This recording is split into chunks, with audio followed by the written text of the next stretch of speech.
Hey y'all, it's Monday morning. Got the futures higher right now.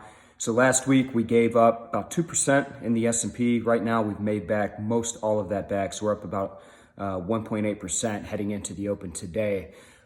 Big move as well in the oil market, up another 10% in oil. Remember, we've got that expiration tomorrow for that June contract. So right now we've got oil trading back up well north of $30 a barrel in WTI. Also seeing some strength in gold this morning. Have gold pressing up right around 1775 at the moment. So some big moves across the board.